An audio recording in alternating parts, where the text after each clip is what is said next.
Welcome back guys to this YouTube channel the math science tutor. और आज की इस वीडियो में हम बात करेंगे क्वेश्चन की, जिसमें हमें प्रूव करेंगे कि root three is irrational. Okay guys, so इस प्रॉब्लम को सॉल्व करने से पहले हमें जो चीजें पता होनी चाहिए वो चीजें के बारे में हम डिस्कस करते हैं। जो सबसे पहली चीज है that is rational numbers are written in the form of p by q. कि रैशनल नंबर्स को हम पी बाय क्यू की फॉर्म में लिख सकते हैं, जहां पे क्यू की वैल्यू कभी भी जीरो नहीं होगी and p and q would be coprime. Coprime कहने का मतलब कि इनका जो हाईएस्ट कॉमन फैक्टर होगा that is going to be one.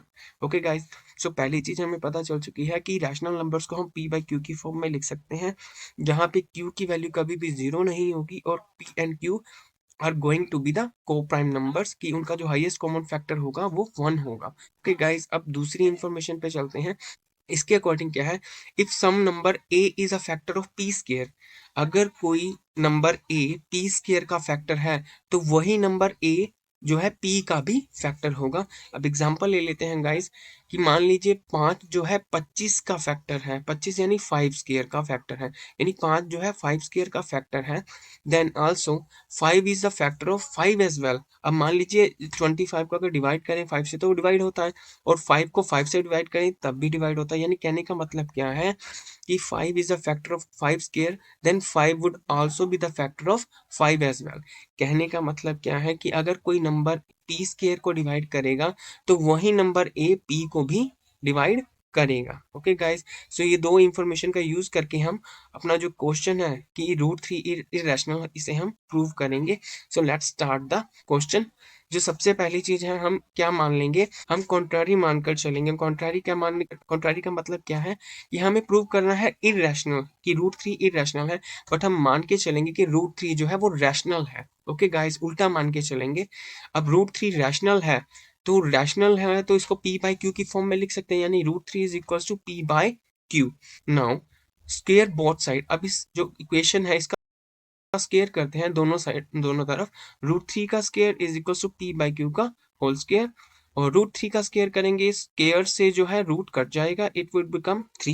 ये थ्री बन जाएगा, पी का स्क्वायर हो जाएगा, बाय में क्यू का स्क्वायर हो जाएगा। अब इस इक्वेशन में हम अगर क्रॉस मल्टीप्लाई करें, क्यू स्क्वायर इस साइड चला जाएगा, पी स्क्वायर इधर अलोन रह जाएगा। तो यानी कहने का मतलब क्या है, three q square is equals to p square. अब इस इक्वेशन को अगर हम जरा ध्यान से देखें गाइस, तो पी स्क्वायर का एक फैक्टर थ्री है, पी स्क्वायर का एक फैक्टर थ्री है। अगर थ्री पी स्क्वायर का फैक्टर है तो थ्री पी का भी एक फैक्टर होगा। ये चीज हमने यहाँ पे पढ़ी है गाइस, कि अगर ए पी स्क्वायर का फैक्टर है तो ए पी का भी फैक्टर होगा। अब यहाँ देखें, थ्री जो है पी स्क्वायर का एक फैक्टर है, तो थ्री पी का भी एक फैक्टर होगा। ओके गाइस, अगर मान लीजिए थ्री जो है पी का फैक्टर है, तो हम पी को थ्री के मल्टीपल के रूप में ट्रिपल ऑफ थ्री लिख सकते, ट्रिपल ऑफ थ्री लिख सकते, ट्रिपल ऑफ थ्री लिख सकते हैं। That is p is equal to three into some integer for some integer. Okay, example लेके बता देते हैं। For example three is a factor of nine. अगर थ्री नाइन का फैक्टर है, then nine can be written as a multiple of three. कहने का मतलब क्या कि अगर थ्री जो है नाइन का फैक्टर है, तो नाइन को थ्री के मल्टीपल के फॉर्म में हम लिख सकते हैं, that is three into three. So guys, ये प्रूफ होता है, सिंपल सा है कि अगर कोई फैक्टर, मान लीजिए कोई नंबर है उसका फैक्टर है, उसको फैक्टर के मल्टीपल के फॉर्म में हम लिख सकते हैं। मान लीजिए थ्री जो है पी का फैक्टर है, तो हम जो पी है उसको थ्री के मल्टीपल के फॉर्म में हम लिख सकते हैं। सो गाइस, आगे बढ़ते हैं। अब जो ये वैल्यू आई है p is equal to three m, इस वैल्यू को हम m इस वैल्यू को हम इस इक्वेशन में पुट करते हैं।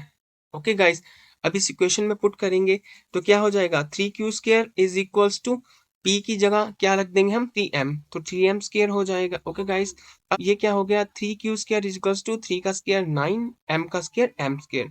ओके गाइस, अब क्यू स्क्वायर इस साइड रह गया, इस थ्री को हम इसके डिवाइड में लेकर चले जाते हैं, तो q square is equals to three से कटेगा नाइन, तो it will come three m square. Okay guys, अब इस इक्वेशन से हमें क्या पता चलता है कि क्यू स्क्वायर का एक फैक्टर थ्री है। अगर थ्री क्यू स्क्वायर का एक फैक्टर है तो थ्री क्यू का भी एक फैक्टर होगा। ओके गाइस, सो अब देखिए यहां से हमें क्या पता चल रहा है कि थ्री जो है पी का फैक्टर है एक। ओके, और यहां से पता चल रहा है कि जो थ्री है वो क्यू का भी एक फैक्टर है। बट हम तो मान के चले थे कि जो पी बाई क्यू जो है, ये जो रूट थ्री है is equal to rational number है। अगर ये रैशनल है तो पी बाई क्यू का जो कॉमन फैक्टर है वो 1 होगा, ना कि 3 होगा। तो यानी जो हमने सपोज किया था कि रूट थ्री इज रैशनल, वो रॉन्ग है। Hence root three is irrational. यहाँ गलती से गाइस रैशनल लिख दिया है, यहाँ लिखेंगे hence root three is irrational.